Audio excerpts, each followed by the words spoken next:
രമേശ് ചെന്നിത്തലയിൽ നിന്നും ആഭ്യന്തരം എടുക്കാനുള്ള അടവാണ് പാളിയത്. ആഭ്യന്തരമില്ലാതെ എന്ത് മുഖ്യമന്ത്രി എന്ന് ഹൈക്കമാൻഡിനോട് ചോദിച്ച സതീശനോട് ഒന്നും മിണ്ടാതെ മുഖത്തേക്ക് നോക്കുകയായിരുന്നു ഹൈക്കമാൻഡ് പ്രതിനിധി. തലസ്ഥാനത്തേക്ക് KC വേണുഗോപാലിനെ അയച്ച് ചെന്നിത്തലയ്ക്ക് ആഭ്യന്തരം ഉറപ്പിച്ചു നൽകിയത് ഹൈക്കമാൻഡാണ്. മുഖ്യമന്ത്രി സ്ഥാനം നൽകിയത് പോരെ എന്നായിരുന്നു സതീശനോടുള്ള ഹൈക്കമാൻഡിന്റെ മനോഗതം. തന്നെ മുഖ്യമന്ത്രിയാക്കിയ ഹൈക്കമാൻഡിനോട് സതീശനൊന്നും മിണ്ടാനായില്ല. ചെന്നിത്തലയെ ഒഴിവാക്കാൻ കഴിയാത്ത അവസ്ഥയിലായിരുന്നു ഹൈക്കമാൻഡ്. സീനിയർ നേതാവായ ചെന്നിത്തലയെ അരിഞ്ഞു വീഴ്ത്തിയാണ് സതീശൻ മുഖ്യമന്ത്രിയാക്കിയത്.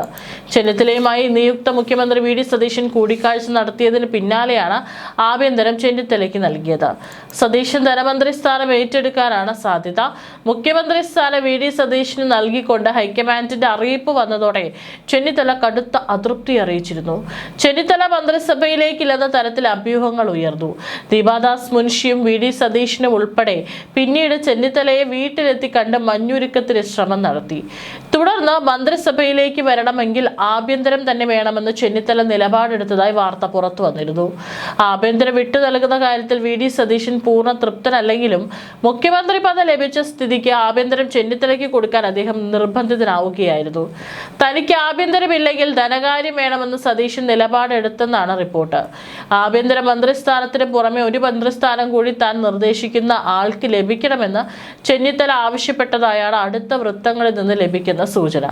അൻവർ സാദത്ത്, IC ബാലകൃഷ്ണൻ എന്നീ പേരുകളാണ് ഈ സ്ഥാനത്തേക്ക് ഉയർന്നു കേൾക്കുന്നത്. എന്നാൽ ഇക്കാര്യം പരിഗണിക്കുമോ എന്നതിൽ ഉറപ്പില്ല. രമേശ് ചെന്നിത്തലയുടെ സമവായ നിലപാടാണ് സതീശനെ ഭയപ്പെടുത്തുന്നത്.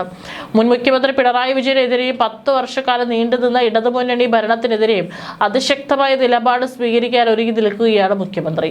ആയിരക്കണക്കിന് കോൺഗ്രസ് പ്രവർത്തകരാണ് ഇക്കാലയളവിൽ തങ്ങളുടെ ജീവനും സ്വത്തും പാർട്ടിക്ക് വേണ്ടി പണയം വെച്ചത്. പോലീസിന്റെ മൃഗീയ മർദ്ദനമേറ്റ് 10,000കണക്കിന് കോൺഗ്രസ് പ്രവർത്തകർ ഇന്നും ആശുപത്രിയും വീടുമായി കഴിയുന്നു. ഇവർക്ക് നീതി വാങ്ങി നൽകണമെങ്കിൽ ആഭ്യന്തര വകുപ്പ് തന്റെ കയ്യിൽ വേണമെന്ന് ഉറച്ച വിശ്വാസം VD സതീശനുണ്ട്. മുഖ്യമന്ത്രിയായ നിമിഷം തന്നെ ആഭ്യന്തര കയ്യിൽ ഉണ്ടായിരിക്കണമെന്ന തീരുമാനം സതീശനെടുത്തു. എന്നാൽ സതീശനെ മുഖ്യമന്ത്രിയാക്കിയപ്പോൾ തന്നെ ചെന്നിത്തല ആഭ്യന്തരമന്ത്രിയാക്കാനും സോണിയാഗാന്ധി തീരുമാനിച്ചിരുന്നു. ആഭ്യന്തരം സതീശന് കൊടുക്കരുതെന്ന കാര്യത്തിൽ KC വേണുഗോപാലിനും ഉറച്ച നിലപാടുണ്ടായിരുന്നു. തന്നെ വെട്ടി മുഖ്യമന്ത്രി സ്ഥാനം കരസ്ഥമാക്കിയ സതീശൻ പോലീസിന്റെ ബിഗ് സല്യൂട്ട് എളുപ്പത്തിൽ വാങ്ങേണ്ടതില്ലെന്നായിരുന്നു വേണുഗോപാലിന്റെ തീരുമാനം. രാഹുൽ ഗാന്ധിയോട് ഇക്കാര്യം ഇദ്ദേഹം തുറന്നു പറയുകയും ചെയ്തു. ഇക്കഴിഞ്ഞ വ്യാഴാഴ്ച വൈകുന്നേരത്തോടെ സതീശന്റെ ക്യാമ്പിൽ നിന്ന് തന്നെ ആഭ്യന്തരം വിട്ടുകൊടുക്കില്ല എന്ന വിവരം ലീക്കായി. വെള്ളിയാഴ്ച രാവിലെ സോണിയാഗാന്ധി വേണുഗോപാലിനെ വിളിച്ച് കേരളത്തിലേക്ക് തിരിക്കാൻ ആവശ്യപ്പെട്ടു. രമേശ് ചെന്നിത്തലയെ അനുനയിപ്പിക്കണമെന്നും അതിനായി ഏത് ഫോർമുല വേണമെങ്കിലും സ്വീകരിക്കാമെന്നും സോണിയാഗാന്ധി വേണുഗോപാലിനോട് നിർദ്ദേശിച്ചു.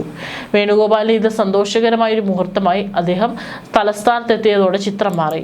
രണ്ട് നിരാശർ തമ്മിലുള്ള വികാര നിർഭരമായ കൂടിക്കാഴ്ചയായിരുന്നു KCയും RCയും തമ്മിൽ RCയുടെ തലസ്ഥാനത്ത് വീട്ടിൽ നടന്നത്. VDയെ ശരിയാക്കാനുള്ള തീരുമാനമാണ് ഇരുവരും ചേർന്നെടുത്തത്.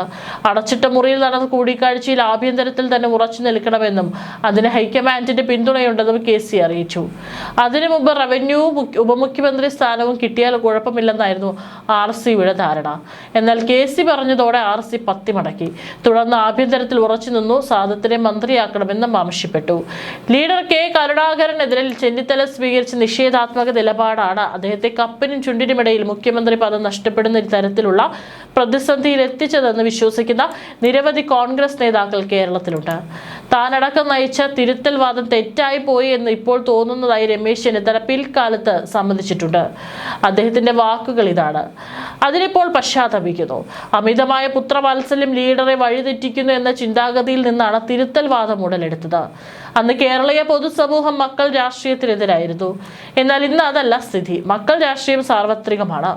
അതിലൊരു തെറ്റും കാണുന്നില്ല. ഇഷ്ടമുള്ള രാഷ്ട്രീയം സ്വീകരിക്കാൻ എല്ലാവർക്കും സ്വാതന്ത്ര്യമുണ്ടെന്നും ചെന്നിത്തല. മുതിർന്ന മാധ്യമപ്രവർത്തകൻ CP രാജശേഖരൻ എഴുതിയ രമേശ് ചെന്നിത്തല അറിഞ്ഞതും അറിയാത്തതും എന്ന പുസ്തകത്തിലാണ് ഈ വെളിപ്പെടുത്തൽ വന്നത്. താങ്കളുടെ മക്കൾ രാഷ്ട്രീയത്തിൽ ഇറങ്ങുമോ എന്ന ചോദ്യത്തിന് ഒരു രാഷ്ട്രീയ നേതാവിന്റെ മക്കൾക്ക് രാഷ്ട്രീയ കാര്യങ്ങളിൽ താല്പര്യം ജനിക്കുക സ്വാഭാവികമാണെന്നായിരുന്നു മറുപടി. രാഷ്ട്രീയത്തിൽ ഇറങ്ങണോ വേണ്ടയോ എന്ന തീരുമാനം അവരുടേതാണ്. എന്നാൽ രമേശ് ചെന്നിത്തലയുടെ മക്കൾ എന്ന ലേബൽ അവർക്ക് വേണ്ടെന്നും ചെന്നിത്തല. താൻ എന്നും പാർട്ടിക്ക് വിധേയനായി മാത്രമേ പ്രവർത്തിച്ചിട്ടുള്ളൂ. എന്നാൽ പലപ്പോഴും പാർട്ടി തന്നോട് നീതി കാണിച്ചിട്ടില്ല. തന്നെ ഒരു സമുദായത്തിന്റെ പ്രതിനിധിയായി ബ്രാൻഡ് ചെയ്യാൻ ബോധപൂർവമായ ശ്രമം നടന്നു. അതിന് പാർട്ടിയിലെ ചിലരുടെ പ്രോത്സാഹനവും ലഭിച്ചു.